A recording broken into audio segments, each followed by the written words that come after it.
Сәлем достар, арнамызға қош келдіңіздер. Құрақ төрге төсейтін көрпеше, мата қиындыларын қиюластырып, тұмарша, сегіз жапырақ, ромб және неше түрлі қазақи нақыштағы оюлардан, өрнектерден құралған көрпені құрақ немесе құрақ көрпе деп атайды. Ежелден қонақжай қазақ халқы төрін қонаққа арналған қасиетті орын санаған. Ерте кезде баласы өліп, тоқтамаған үй тіл көзден аман болсын деген ырыммен 40 құрақ құрап, баласын соған ораған.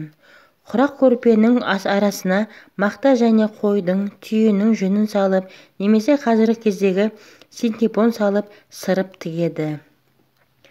Қазақтың ісмер, шебер әйелдері құрақ көрпеден құрақ кеудешеге дейін, құрақ бөстіктен құрақ ойыншыққа дейін жасап, керемет нәрселердің де қарапайым тәсілмен ақ өмірге келетінін ежелден ақ қалың жұртқа паш етіп келеді. Зердесінде зейіні бар адамдардың қай-қайсы да құрақтан жасалған заттарға ойлы көзбен назар аударса, сан алуан сәнді түстердің бір-бірімен жарасым тауып, әдемілік әлемін сыйға тартып тұрғанын айқын аңғара алады.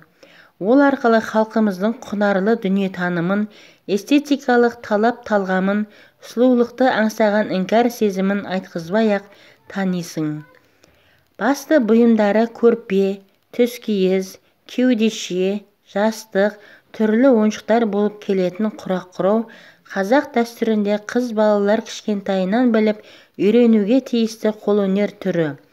Ол қыздарды төзімділікке, үнемділікке, шеберлікке, бояуларды ажыратып, олардың бір-бірімен үйлесімділік табуын түсініп, тануға шыңдайды. Тазалыққа, әсемдікке үндейді. Жан дүниесін байытып, ой өрісін кеңейтеді. Құрақ негізінен түрлі түсті маталардан құралады. Мата қиығын қолына ұстаған әрбір әйел оны білмей тұрып қиық құрай алмайды. Жасаған бұйымы көріксіз болып шығады. Яғни құрақ құрауда қойылатын басты шарт онымен айналысатын адамның бойында өнерді түсінетін қасиет, ұшқыр қиял, бояулардың сырын білетін таным болуға тиіс. Құрақ құрау үшін ең алдымен қажетті материалдар таңдап алынып, олар түрі, түсі, матасына қарай сұрыпталады. Яғни маталардың барқыт, жібек, сиса, сәттен кесінділері жеке-жеке бөлініп алынады. Содан кейін ісмер әйел не бірыңғай барқыттан, немесе бірыңғай жібектен құрақ құрауға кіріседі. Бұл істі бастамас бұрын әрбір түстің бір-біріне сәйкес келуіне, бірін-бірі ашып тұруына айрықша көңіл бөледі. Құрақ құрау қалдық қалдырмау. Ертеде қазақ даласында қымбат маталар тапшы болғандықтан, киім-кешек тігушілер қалған маталардың қиықтарын бір кәдеге жаратуға тырысып, олардан әртүрлі бұйымдар жасаған. Сөйтіп құрақ құрау өнері дүниеге келген. Ысырапқорлық қазақтарға жат қылық. Ежелден ақ ата-бабаларымыз үнемшіл болып, қолдағы темір, сүйек, ағаш, тері тәрізді заттардың да кесінділерін қажетіне ұқсатып аяқ асты тастамаған. Ал қолдағыны осылай ұқсатуда қиыстырып құрақ құраушылардан асқан шебер жоқ. Олай болса құрақ құрау қыз-келіншектерді ысырапқорлықтан тыйып, үнемділікке үйретеді. Қазір ұлттық салт дәстүріміз қайтадан жаңғырып, өмірімізге тереңдеп енгендіктен, қазақтың құрақ құрау өнері де қайтадан дамып отыр. Ауылда да, қалада да көптеген қазақ отбасыларының төрінен қайтадан құрақ көрпелер, құрақ түскиіздер орын ала бастады.